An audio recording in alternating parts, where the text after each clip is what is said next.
Howdy, y'all. This is Paul, the Redneck Thinker. What we have here is a channel to communicate.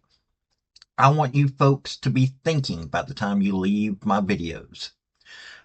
Why? Because I'm tired of people talking via what other people tell them to think. So, watch my video and enjoy the chance to think for yourself.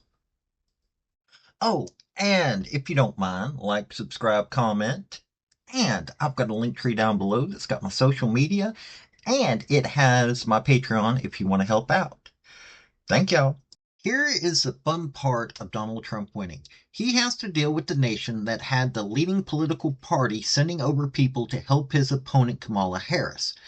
It would seem that this supposedly important partner nation is not wanting, on the governmental level, to work with Trump.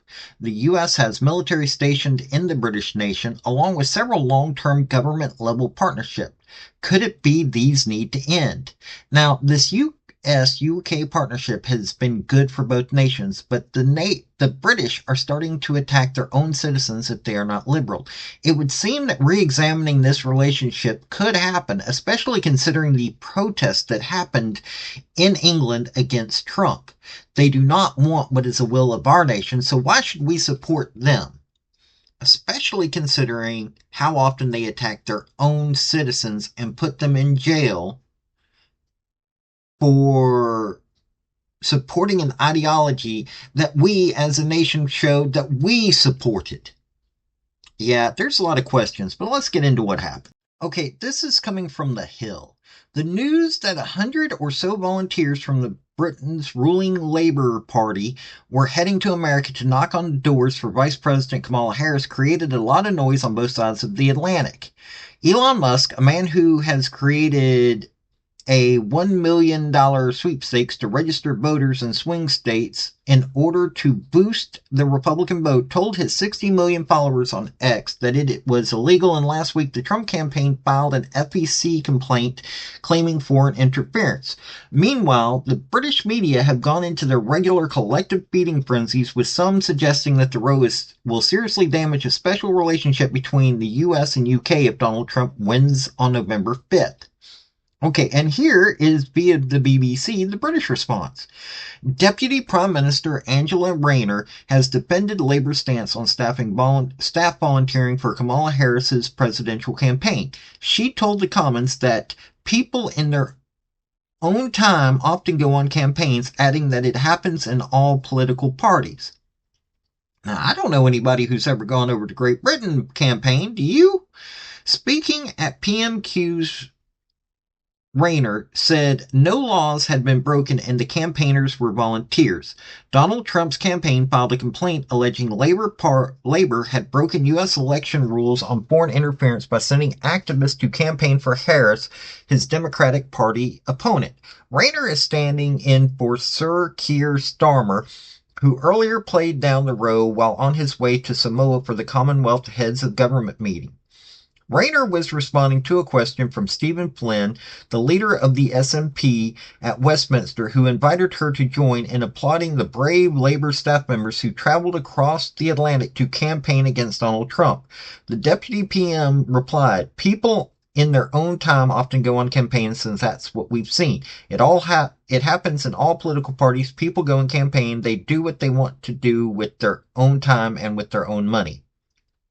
So, seriously, other than the fact that it was funny that the British came back over here and lost again, people should pay attention to the fact that Harris was using British people to campaign. Not many, don't get me wrong, it wasn't that many, but still, it's got to get you thinking about what's going on and what we should think about it.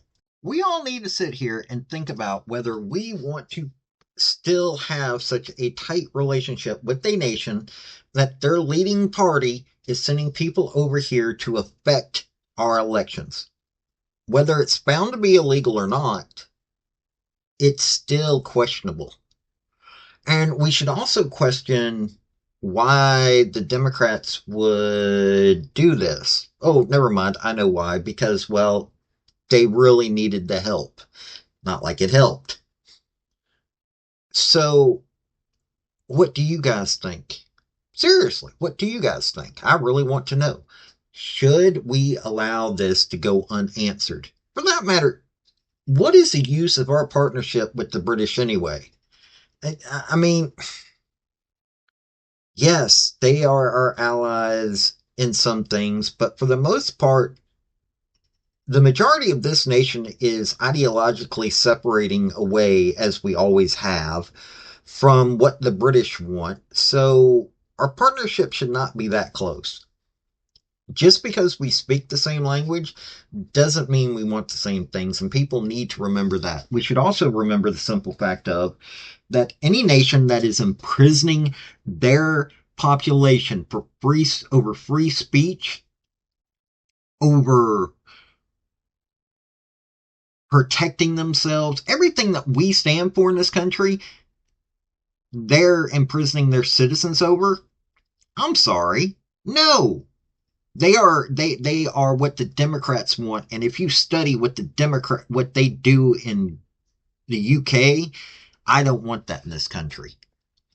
But hey, this is Paul, the Redneck Thinker. I want y'all to think about this, and I want y'all to remember what could happen here. Folks, I just want to say thank you for listening. I want to thank you for taking your time. I want to hear what your comments are about what you think on this topic, because your comments are what's important, not necessarily mine. I don't care if you're Republican. I don't care if you're conservative. I don't care if you're liberal. I don't care if you're Democrat. I want to hear your opinion on these topics. I want to thank you yet again for listening to my video. Like, subscribe, and all that other hoopla. This has been Paul, the Redneck Thinker. Y'all have a good day now. Bye.